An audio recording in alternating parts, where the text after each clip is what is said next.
अपनी पार्टी की नीतियों की बात रखे, लेकिन उसमें भाषा का संयमित होना बड़ा आवश्यक है। और अभी 3 दिन पहले जो शब्द उनके मुंह से निकले आदरणीय रघु जी की माता जी के बारे में, निश्चित तौर पर निंदनीय है और बेहद शर्मनाक है। आने वाले समय में केकड़ी की जनता उन शब्दों का हिसाब करेगी साथियों, शब्दों का हिसाब करेगी। क्या स्थिति कर दी इस प्रदेश की? इस केकड़ी में आज के बाद कांग्रेस पार्टी का कार्यकर्ता किसी कीमत पर डरेगा नहीं। ये भी संकल्प हम सब लोग कर लेते हैं। और रघु जी, आप आवाज दिलाना, ये विकास कांग्रेस पार्टी और अपनी सेना लेकर आपके बीच में आएगा, काम करेगा। आप सब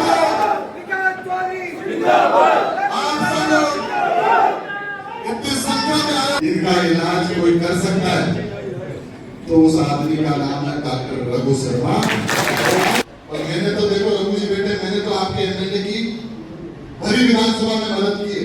मैंने खड़ा होकर मैंने कहा कि कम से कम केकड़ी हमारा जिला है, हमारे जिले का एमएलए, कम से कम इसको ये चप्पल जूते पहनने की मोहलत तो दे दो। ये बात मैंने रखी हो, आवाज आई होगी मेरी। मैंने कहा जी इस केकड़ी के एमएलए को कम से कम जूते तो पहना दो। अब जूते पहनने की बात पूरी हुई क्या? हुई क्या?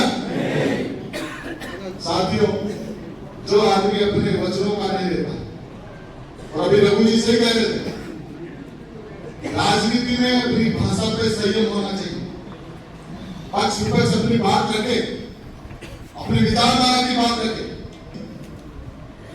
मैं दावे के साथ कह सकता हूं कि पत्रकार बंधु बैठे इस अजमेर जिले में सत्ताधारी पार्टी के 7 विधायक हैं, उनमें से सबसे ज्यादा किसी विधायक की एंटी इनकम्बेंसी है तो उसमें सबसे ऊपर आपके विधायक का नाम आता है। लोगों को डराने का काम, कोई कोरोनाइजर कॉलोनी काट रहा है तो कहते मेरा हिस्सा दे दिया, बजरी माफिया बनकर आप राजनीति में ज्यादा लंबे समय तक टिक नहीं सकते। और उनका लहजा तो ये बता रहा है कि वो कांग्रेस पार्टी और रघु जी से पूरी तरह डर चुके हैं। और मैं एक बात और दावे से कह सकता हूं कि आपके विधायक की इस जिले की नहीं, राजस्थान में सबसे बड़ी आने वाले समय में हार होगी साथियों, सबसे बड़ी हार होगी। इस सरकार का इकबाल पूरी तरह खत्म हो चुका है। और आपके एमएलए की तो बात ही कुछ अलग है। अभी एक एएसआई का वीडियो आपने सुना होगा, विधानसभा में केकड़ी के विकास के बारे में एक भी बात कही क्या? मुझे फोन आया कई कार्यकर्ताओं का कि हमारे पास एमएलए साहब का फोन आ रहा है कि वहां कार्यक्रम में नहीं जाना।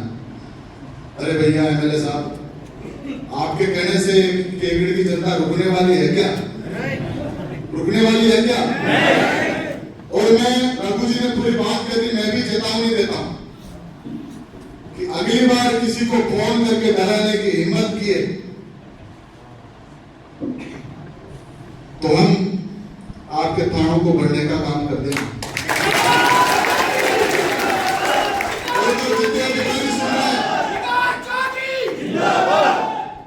अधिकारी सुन रहे हैं उनको भी मैं कहना चाहता हूं, सरकारें आती है जाती है, 2-2.5 साल बाद फिर से कांग्रेस की सरकार बनने जा रही है। तुम बिलों में घूमते फिरोगे, चश्मों को ऊपर नीचे करते फिरोगे।